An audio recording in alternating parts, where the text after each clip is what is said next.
नारायण नमस्कृत्य नरं चैव नरोत्तमं देवीं सरस्वतीं व्यासं ततो जयमुदीरयेत् मूकं करोति वाचालं पङ्गुं लङ्घयते गिरिं यत्कृपातमहं वन्दे परमानन्दमाधवं निगमं कल्पोत्तरगलितं फलं सुखमुखादमृतद्रवसंयुतं पिबत भागवतं रसमालो मुहुरहो रसिका भुवि भावुकाः जगदानंद कंदाय प्रणतार्ति हराय च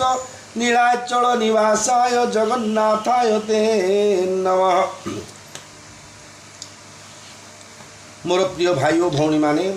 अति बड़ी जगन्नाथ दास रचित श्री मद्भागवत महापुराण व जीव मुक्ति भागवत को श्रवण कर श्रीक्षेत्र धाम आसंतु ताले श्रीमद्भागवत महापुराण द्वादश स्कंध पंचम अध्याय चरित श्रवण करवा हूँ। सुख परीक्षे दे ज्ञान राजार तक्षक दंशन भय को करे निवारण पंचमे यही विवरण। ये जो देखो अभिशाप दिला परीक्षित महाराज को सर्प दंशन गंगा नदी कूल ये जो भगवान गजस्य स्मरण मात्रेण जन्म संसार बंधनाद विमुच्यते नम तस्मै विष्णवे प्रभविष्टमे विष्णु पदम निर्भय भगवान कथा शुणी शुणी निर्भय हो गले किए ना परीक्षित महाराज एक कथा श्रवण करवा हूँ। सुख परीक्षे दे ज्ञान राजार तक्षक दंशन भय को कले निवारण पंचमे यही विवरण। श्री शुक उवाच शुक कहती शुण राय श्री भागवतर निर्णय ये भागवत आदि अंत विश्वात्मा हरिंक चरित जार प्रसाद करी ब्रह्मा जननी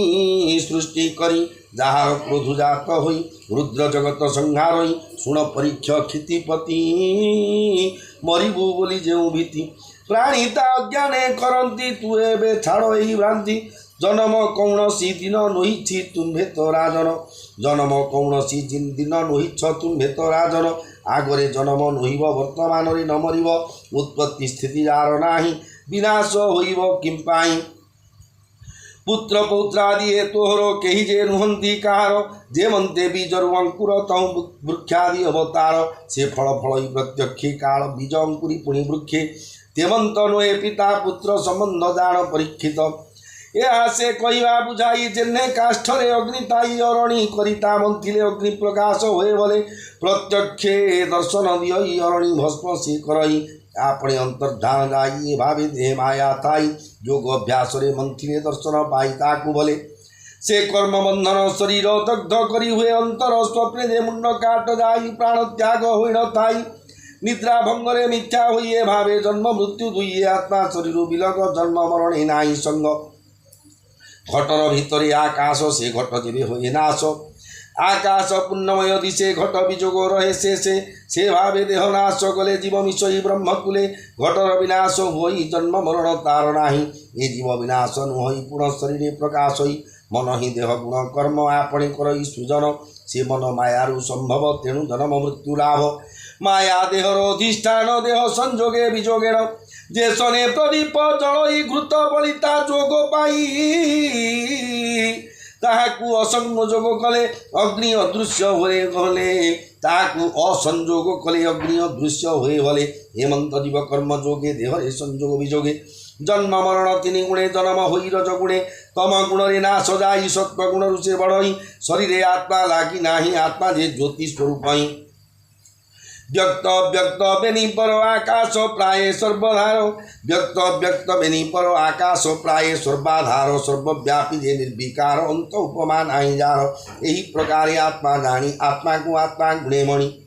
अनुमान बुद्धि विचार वासुदेव को चिंता करो एकत्व भावे चित्त धर प्राणी को एकत्व भावे चित्त धर प्राण को भूरु मध्य भर वासुदेव रे आत्मा लीन ध्याने देख तु निरंजन निर्वाण मुक्ति पाइब तक्षक बाधान लागिव तक्षक ब्राह्मण श्यापरे दंशिव तुम्हर शरीर माया देह को से दंशिव विष ज्वाला भस्म हेब माया देह को से दंशिव विष ज्वाला भस्म हेब जीव थिबा जाए तुम्हर दग्धन करिव शरीर मृत्यु कारण जेवा अच्छी भोग नहिब तुम्ह किछि तुम्हें जे मृत्युर ईश्वर अविनाशी जीव तुम्हर तेणु तु मृत्यु को न डर जन्मिले मरण निकर परम ब्रह्म निराकार ज्योति स्वरूप लीन कर तेरे तू निज को चिन्हू परम ब्रह्म मु जाणु निराकार ब्रह्म स्वरूपी परम पदे अच्छी व्यापी ये रूप चिंती आत्मा ध्याने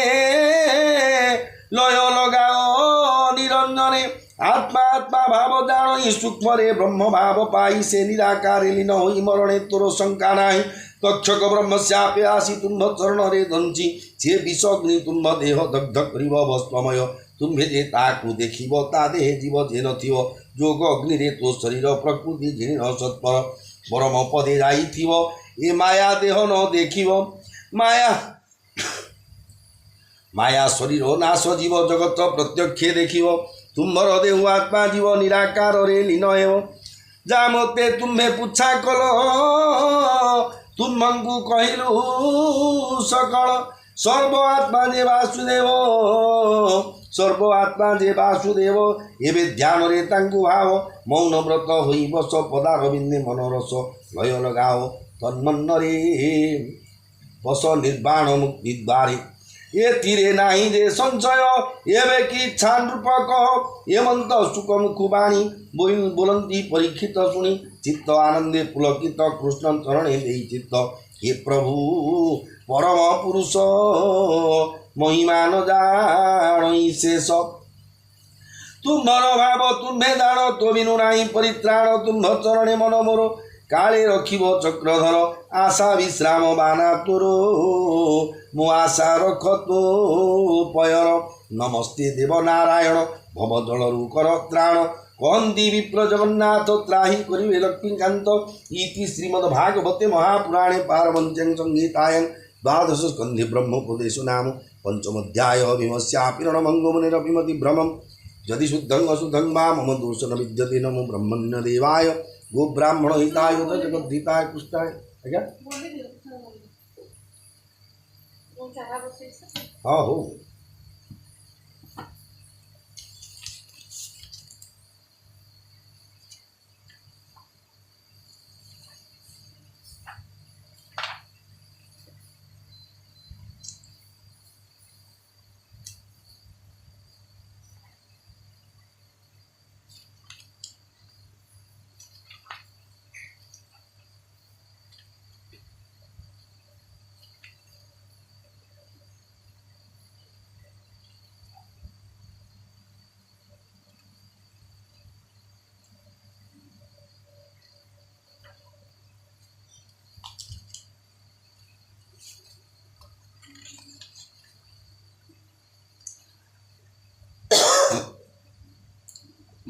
चतुर्थे कृष्ण बंदी घरे जनमी गले नंदपुरे कहती सुखमुनि हसी हरिचरित प्रशंसी परीक्ष मुख को चाहिए आनंदे लोचन बुझिले समाधि बसी जोगध्यायी कृष्ण प्रसन्न लेश पाई पुणी क्षण के चक्षु फेई हसी कहती राजा चाहि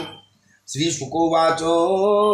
शुण हो गोविंदं जन्म जने खंडिव भवभ्रम सूर्यंगत षड ऋतु प्रकाश जन सुख हेतु ऋतुंग मध्ये श्रेष्ठ बल संपूर्ण वरसार काल भाद्रव मास कृष्ण पक्षे सकल ग्रहे छंदी उच्चे अष्टमी निशा अर्धभागे रोहिणी नक्षत्र संयोगे वृष राशि निशा कर नक्षत्र ग्रहे बलियार गभीर घोर मेघ घोष वर्ग उत्तम नवंश यही समय सुर राये आकाशे उत्सव कराए दुंदुभि वाद्य नाद जरा रंगे नाचंती अपसरा देवे करंती पुष्पवृष्टि खंडिवे गोविंद हरिष्टि इंद्र पवन गुहकारी बोलंती जाओ मधुपुरी तोहर गंध गुण घेनी आनंदे बहिबु मेदिनी कंसर बंदी घरे जाई बहिबु मलय पुराई इंद्र आज्ञा पाई बेगे समीर चढ़ीगला आगे पवन गला मधुपुरे बहे सुगंध रस भरे निर्मल दिशिला गगन मही मंगल विद्यमान ग्राम पाटणापुर देश मंगल गीत नाद घोष नदी उच्छुड़िले जले पक्षी नाद वृक्ष डाले स्तबक पुष्प बने फुटी गंध प्रसर प्रगति विप्रे मंगल वेदनादि अनले खेपंती समिधे आनंद हेउच्छिमयी कृष्ण जन्मिवे देह बही बथाए देवकी उदर स्वामी की बुलंदी उत्तर हो नाथ चिंत नारायण के सहु गर्भर कषण शुणी वसुदेव उठिला देवकी कंकाल धैला आवरी गोविंद सुमरी भय चिंतई नर हरि आकाशे उदे निशा कर गोविंद उदरु बाहर नीलतिमुंत देह कांति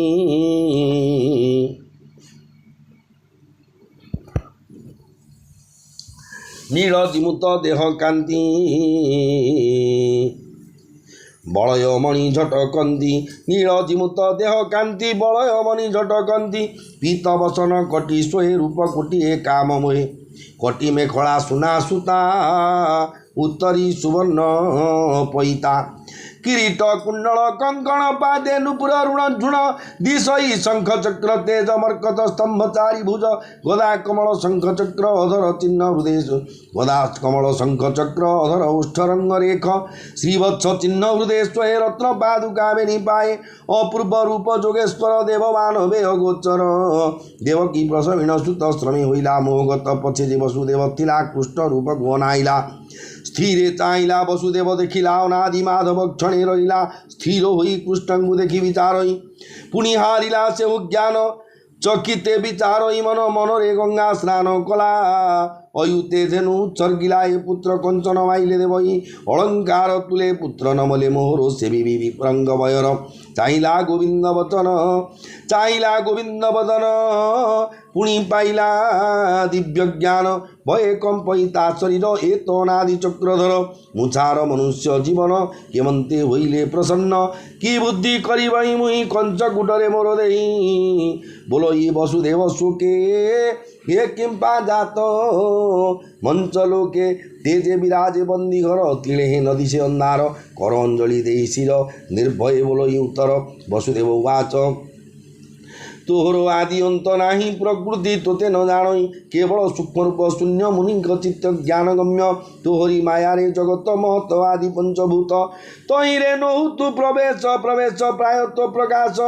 बाहर भितरे अनंत सृष्टि करु तु आत्मजात बुद्धि लक्षण गुण घेनी तोते चिंतन्ति दिव्य ज्ञानी काहू देखिबे देहवंत तु देव अनादि अच्युत जगत तोर तहु जात पाळी न पुण करुवंत जगत उपजिवा काले अरुण वर्ण हेउ बेले पाळिबा काले शुक्ल वर्ण संसारे बोलाउ तु धर्म संहार काले कृष्ण रूप तोर विहार मोह कल्प तु एबे मोर घरे नाथ अंशे होइलु देहवंत जानिली जेते कसुर नासी करिबु महि स्थिर तोहर जन्म मोर घरे सुनिन कंच कोप भरे छपुत्र माइला मोर तु कि न जाणु चक्रधर प्रहरी माने जगिछन्ति सुनिबे बोली मने भ्रांति प्रहरी माने जगिछन्ति सुनिबे बोली मने भीति कंचकु कहिबे तुरिते से आसी मारिबटी तोते तोते तो तु ही रक्षा कर तोते हो तु ही रक्षा कर मुछार मनुष्य मातर ये मंते गड़ घाली सोई कंपई कुष्ठमुख जाई शीतल बहई पवन देवकी पाइला चेतन शीतल बहई पवन देवकी पाइले चेतन चक्षु फेड़ी न चाहे धीरे जेन्हे उदय दिवा करे चाहिए पुत्रर बदन चकिते होई छन्न छन्न अपूर्व काहुए होइला जगते नाही न देखिला ए तो पुरुषंग उत्तम कियवा प्रभु भगवान पूर्ण आनंद ज्ञानमय देखि पाइला देवी भय विकले बेनी कर जोड़ी हा कुष्ठ बोली पादे पड़ी चंचल मन करी स्थिर देवकी बोलंती उत्तर देवकी उवाच भोनाथ निस्तरिली मुहि तोहर आदि अंत नाही मन वचन न पाई प्रसन्न हुआ मते तुई ज्योति स्वरूप निरंजन निर्मल पुण्य दिव्य ज्ञान देवे गोचर नुहे तो देवे गोचर नुहे जेहु अध्यात्म दीप महाबाहु ब्रह्मांडे महीना से ब्रह्मांड लुचंदी आकाशे मनर मूले पंचभूते तोर देह लीन हंते रवि शशांक नाही केही तु मात्र रहु शेष होई निमिष आदि जो काल तोहर चेष्टा अंतराल ये मर्त्य मृत्यु सर्प रूपे दंशिव बोली मही कोपे देखई ये मर्त्य मृत्यु सर्प रूपे दंशिव बोली महाकोपे देखई प्राणी की निरत करई क्षणे क्षणे ग्रस्त शरण तोर पादे जो मृत्यु पाइब ताकु काहू बाउड़ी हुए से निराश से प्राणी रहे तोर पास तु एबे रख हरि तोते कंस को न जाई परते मोर उदर तोर जात लोके करिवे काहू सत तोर रूप जानती कहीं कंस कुटरे मोर देई शुणी बोलती नारायण भूमात शुण मो वचन ब्रह्मा जे सृष्टि विहाइला तुम्भ दुई की जात कला पुरुषनी सुतबा नाम वही जन्म होइल तुम्भे दुई तार आदेश घेनी स्थिरे मिलिल गहन वनरे अनेक दुखे तप करी जल पवन पत्र चरी बरसा ग्रीष्म शीत हिमे श्वास निरोधी महाश्रमे सत्य वर्ष वेदम सत्य वर्ष देव मते तप साधिल दृढ़ चित्ते निरते कलमते ध्यान मुपुणी होइली प्रसन्न आनंदे जातिली मुबर जानिली तुम्बर विचार मोर भक्ति हृदय रही भाजी बोइल तुम्बे दुई मोर भगति हृदय लई भाली बोइल तुम्भे दुई बोइल शुण चक्रधर आम्भर होइब कुमर प्रथमे होइली मु जात नाम मो पृश्नि गर्भख्यात द्वितीय कश्यप अदिति रूपरे तुम्भ उत्पत्ति मु पुनि तुम्भ गर्भे जात उपेन्द्र वामन विख्यात मोहर नाम भावग्राही जन्मिली पुनि देह बही पुत्र लाल से पाली मोते पशिब मोर देहे अंते देवंक वचने मु जात करी असुर निपात आउ कहीते नाही बेल मोते घृण बेगे चल नंदर घरे मोते थोई कन्या गुआण पालटाई श्री शुकवाच एमंत कही नर हरि नर बालक रूप धरी गोविंद आज्ञा घेनी सिरे कोले धरिला चक्रधरे घृण देव चक्रधर भैण हुए थरहर श्रीकृष्ण आज्ञा प्रमाणिक बाट फिटिला तक्षणे फिटिला पयर संकोली पथ कड़ाइला बिजुली कूଳରେ घिनी नारायण बाहर हुए तत्क्षण निद्रारे मोहित जगत वृष्टि निद्रारे मोहित सकल वृष्टि करती मेघमाल तिंतिवा देखी जगन्नाथ फणारी ढांकिले अनंत जाते कृष्ण को घृण पथे उगाड़ी उग्रसेन बोलई कहीं तू चोर निशारे होइलु बाहर शुणी कंपई वसुदेव विपत्ति देलु हा दैव कृष्ण को सुमरी विकल नयनु वहे अश्रुजल ता शुणी वसुदेव कही पुत्र को नेउ अच्छी मुहि बोलई उग्रसेन वीर काली मारिव कंचाचुर जेते बालक तोर जात सबुଙ୍କୁ करई से हत पितार विकल देखिण बोलती प्रभु भगवान शुण हो वीर उग्रसेन आम्बे से देव भगवान जन्म होई बंदी घरे देवकी देवी उदरे एबे जाउछु गोपपुर एक था प्रकटन कर महाराजे न सहई मुहि विश्वास उश्वास करिबहि महाराजे न सहई महि उश्वास करिबहि मुहि शुणी बोलती उग्रसेन तुझे वे देव भगवान देखाओ शंख चक्र चिन्ह तुझे वे देव भगवान देखाओ शंख चक्र चिन्ह संप्रते जीव मोर मन भृत्यर तु शुणी बोलती उग्रसेन तुझे वे देव भगवान देखाओ शंख चक्र चिन्ह संप्रते जीव मोर मन भृत्यर तु से भावग्राही शंख चक्र चिन्ह देखाई स्तुति करई उग्रसेन चरणे कलाक प्रणाम श्रीमुखे ताकू आज्ञा देले नृपति होइबु बोइले हर से वसुदेव गला कृष्ण को घेरी न चलिला नदीर तीरे जाई मिली देखिला जमुना उछुली जमर बहेणी जुकत गभीर के करवंत बही नदी खरतर फेन स्रोतरे भयंकर नदी रे पशिला बहन कातरे अच्छी भय मन नासारे बसंतेण पाणी मुंडे बसाई चक्र पाणी बुड़ी न जानते वसुदेव हृदय चिंतई वासुदेव हरिमुखी देखी भय कला बाली कुदरे बाट देला चलिला नदी पार होई कृष्ण को हृदय लगाई मिलिला जाई गोपपुरे तक्षणे नंदर मंदिरे निद्रा मोहित सर्वजन भये चाहि चन चन अंबिका हेउछन्ति जात अंबिका होई अच्छी जात जशोदा निद्रारे मोहित जशोदा कोले कृष्ण थोई कन्या नीला पालटाई मिलिला देवकी निकट तक्षणे पड़िला कबाट लागिला चरणे सांकोली दुहिता छड़िला बुवाणी हरिचरित सुधावाणी शुणी निर्मल भुव प्राणी श्रीकृष्ण जन्म रसभर शुणी संसार भुव पार परीक्षे कहे सुखमुनि पुराण रसगीत वाणी हरिचरित भागवत कहती दास जगन्नाथ इति श्रीमद्भागवते महापुराणे पारवंच संगीतायां दशम स्कंदे कृष्ण जन्मनि चतुर्थोध्याय भीमस्यापिरणमंगमनिरपिमति भ्रमम् यदि शुद्धं अशुद्धं वा मम दोषो न विद्यते नमो ब्रह्मण्यदेवाय गो ब्राह्मण हिताय च जगद्धिताय कृष्णाय गोविन्दाय नमो नमः।